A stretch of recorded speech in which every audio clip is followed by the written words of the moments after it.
Okay, so Halloween, it's almost here, and we've got costumes, decorations, probably a pumpkin spice latte or two in our future, right? Definitely. But I've always kind of wondered, like, why? Why costumes? Why candy? Why is this night the one we dedicate to all things spooky? You know, it's funny how these traditions just become part of our lives, and we don't often stop to think about where they come from.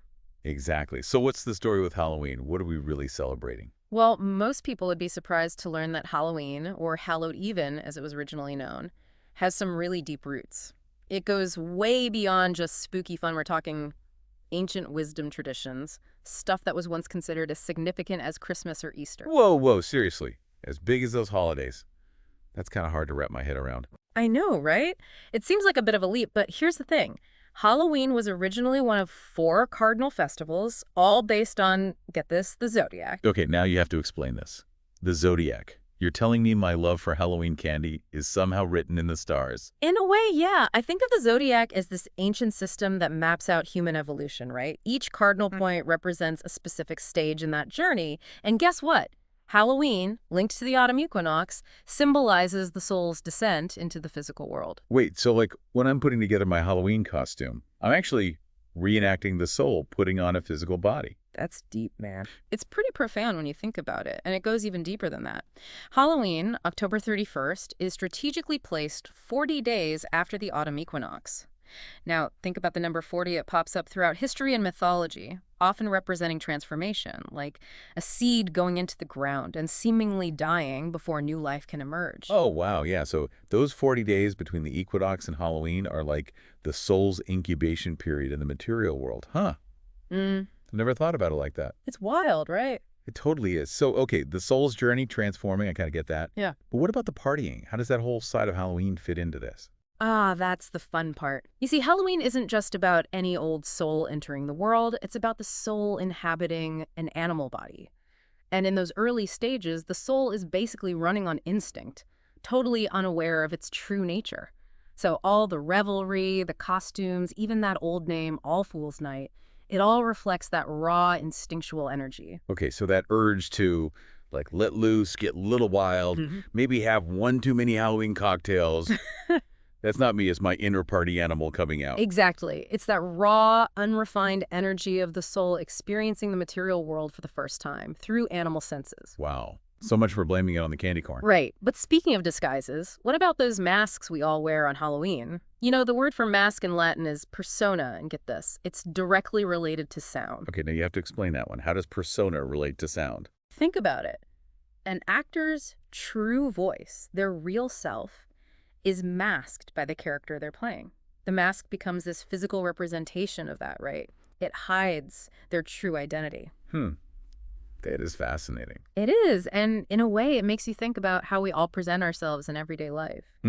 We all put on different masks, different personas, depending on the situation. So the mask isn't just hiding our identity for a night. It actually represents the physical body itself. It's like that persona, that Yeah. outer shell that our true divine self is trying to operate through. Exactly, you've hit the nail on the head. Wow, this is giving me a lot to think about already.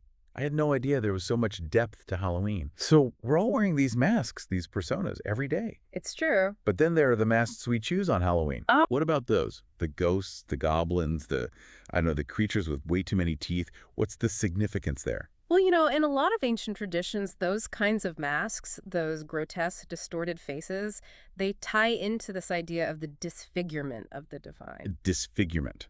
Okay, that took a turn. What do you mean by that? So imagine this, the soul, right, in its purest form. It's divine, it's perfect, it's whole.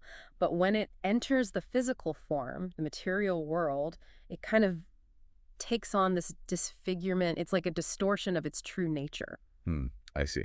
So it's like those Halloween masks. They're not just about being spooky. They're actually representing that tension. Yes, exactly. That tension between the divine, that pure soul energy, and the, let's call it the bestial, the animalistic side of ourselves. The inner party animal we were talking about. Exactly. And the real journey, the journey that Halloween in a way encourages, isn't about denying that animal nature. It's about recognizing that it's actually the foundation, the raw material that our spiritual selves are built upon. Okay, so it's about integrating both sides, the light and the shadow, so to speak. Yes, you got it. But how do we actually do that? How does Halloween this one night of dressing up and eating candy, how does it help us integrate those two sides? Remember those 40 days we talked about? Between the autumn equinox and Halloween? The soul's incubation period. Exactly. That period, it wasn't seen as just like passive waiting time. It was an alchemical process, a time for intense transformation. Okay, I like where this is going. Alchemy. It's like, imagine a blacksmith. Right. Hammering away at a piece of iron, shaping it into something stronger, more beautiful. So those 40 days, that's the fire in the iron, shaping and transforming the soul. Exactly. It's the raw materials of our animal nature, gradually being refined, being transmuted by the fire of our developing consciousness. Wow. So Halloween is a celebration of that process, that dance between the animal self and the spiritual self. Exactly. It's a reminder that we need both. We need the fire, and we need the iron to become who we're truly meant to be. I love that. So much to unpack there. But before we move on, can we talk about witches for a minute? Witches, absolutely. There's something so, I don't know, compelling about that image, especially on Halloween. Oh, for sure. It's a powerful archetype. It is, but it's also kind of terrifying. So what's the deal with witches? What do they represent in all of this? Well, the image of the witch, it's often really misunderstood. You see, with her connection to magic, to ancient wisdom, the witch actually embodies the knowing principle within us. Hold on. You're saying the witch isn't a symbol of evil, but of knowledge. Exactly. Think about the word witch. It has roots in words like wit, wizard, wise. She represents that part of us, that part of all of us that seeks knowledge, that delves into the mysteries of life. Okay, that's a new way to think about it. So it's not about pointy hats and cauldrons. Well, those have their place too, but symbolically speaking, remember when we talked about the persona, that mask we present to the world? Yeah, the physical body, our outward appearance. The witch, she strives to see beyond those masks, to understand the true nature of reality. Okay, I can kind of see that. But what about all the classic witch imagery? The broomstick, the spells. I know. It doesn't exactly scream seeker of knowledge on the surface, right? But those seemingly superficial details, they're actually full of symbolism too. Oh, I bet. Okay, so what about the broomstick? The broomstick. Well, in a lot of traditions, the broom was actually a tool for cleansing, for purification, for sweeping away the old to make way for the new. So the witch riding her broomstick, it's not just a whimsical image. It's about transformation. It's about our own ability to cleanse our inner world, clear out limiting beliefs. Precisely. And the spells. Think of those as metaphors for the power of our thoughts, our intentions. Just as a witch might cast a spell to create change in the world, we too shape our reality through our minds. Wow. You've definitely given me a whole new perspective on witches. That's fascinating. But you mentioned the moon earlier. Ah, the moon. We can't forget about the moon. Yep. Definitely not. And of course, Hecate, the Greek goddess of the moon, so often linked to witchcraft and Halloween. What's the connection there? The moon is essential to the symbolism of Halloween. Remember how we were talking about the soul's journey into the darkness of the material world? Yeah. The moon, with her soft, reflected light, she embodies that perfectly. Okay, tell me more. I'm hooked. Think about it. The moon reflects the sun's light, right? Right. Just like our human intelligence, while capable of amazing things, is a reflection of a higher divine light. Okay, I see that. So the moon, she's a mirror. Yes, exactly. A reminder that even in the darkest night, that light is always there. So when we look up at the moon on Halloween night, we're not just seeing a celestial body. We're seeing a representation of our own inner light navigating this world. You got it. And, just as the moon waxes and wanes, our connection to that divine light, it might fluctuate too. We all go through phases. That's so true. And Hecate, she wasn't just any moon goddess. She was associated with crossroads, transitions, the underworld even. How does that fit into the Halloween picture? Hecate's connection to crossroads is really crucial here. Crossroads represent those moments in life, those pivotal moments where we're faced with a choice that could change everything. And Halloween, right there at the turning point of the year, it's like a symbolic crossroad. Oh, wow, I see it. So just like at a literal crossroads, Halloween is asking us to choose our path. Exactly. It's asking, are you going to give in to those darker impulses, the trickster energies that Halloween celebrates? Or are you going to use this time to connect with your inner wisdom, that witchy wisdom, and step into your full potential? It's like Halloween gives us a glimpse into both realms, the light and the shadow. And we get to decide which path we want to take. And within that tension, that interplay of light and shadow, that's where the real magic of Halloween lies. This is all so fascinating. I had no idea Halloween was so deep. It's amazing what you discover when you start digging into these old traditions. It really is. Yeah. We've been exploring all this rich symbolism, but there's one big piece of the Halloween puzzle we haven't talked about yet. And what's that? The fear factor. Right. Like, let's be real. Yeah. Halloween's supposed to be a little spooky. Wouldn't be Halloween without a touch of fear, right? Yeah. Exactly. But have you ever wondered, like, why? Why are we drawn to those thrills and chills? Yeah, it's interesting, isn't it? It is. We often think of fear as this thing to avoid at all costs. Oh, totally. Yeah. But those Halloween chills, those goosebumps you get, they can actually be, well, insightful. Okay, now you have to explain that one. Okay.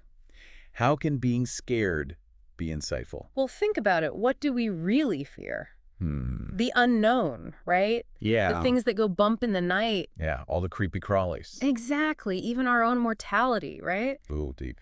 Those fears, they reflect our deeper anxieties, the mysteries that we just don't understand. I guess Halloween gives us permission to confront that, in a way. Precisely. Like a safe space to explore that darker side of things. Exactly. It's like a controlled experiment in fear. I like that. You get to dip your toes into those shadowy waters, but you're not going to get swept away. Right, right. And sometimes facing those fears head on can be incredibly liberating. There's that transformation again. There it is. It's like Halloween is this weird, unexpected catalyst for growth, you know? Right, yeah. It pushes us outside our comfort zones just a little bit. Yeah, and it's fun. It is fun. It's fun to be scared sometimes. It is. I mean, in a safe environment, of course. Of course, of course. It's funny, I always thought of Halloween as like this lighthearted holiday. Right. But you've revealed all this like depth. There's all this ancient wisdom woven into these traditions, and we don't even realize it. It's amazing, isn't it? It really is. These ancient cultures, they were onto something, and these celebrations. They give us this roadmap for navigating, you know, all the complexities of life. That's a good way to put it. Yeah. So as we're wrapping up, what's like the one key takeaway you hope listeners will hold on to this Halloween? You know, I hope listeners remember that Halloween, it's a celebration of transformation. Yes. It's a time to really honor both the light and the shadow within ourselves, right? To embrace the cyclical nature of life, death, and rebirth. Beautifully put. Yeah. And, you know, I'm approaching Halloween this year with this newfound understanding, and I think it's going to be the most transformative one yet. Me too. And you know what? The real magic of Halloween, it's not in the costumes or the candy. Right. It's in that journey of self-discovery that it invites us to take. It's about looking a little deeper. Exactly. And on that note, dear listeners, Yeah. we wish you a happy Halloween. Yes! Happy Halloween, everyone. Filled with joy, a touch of mischief, and maybe a healthy dose of self-reflection. I love that. Until next time, keep exploring, keep questioning, and most importantly, keep diving deep.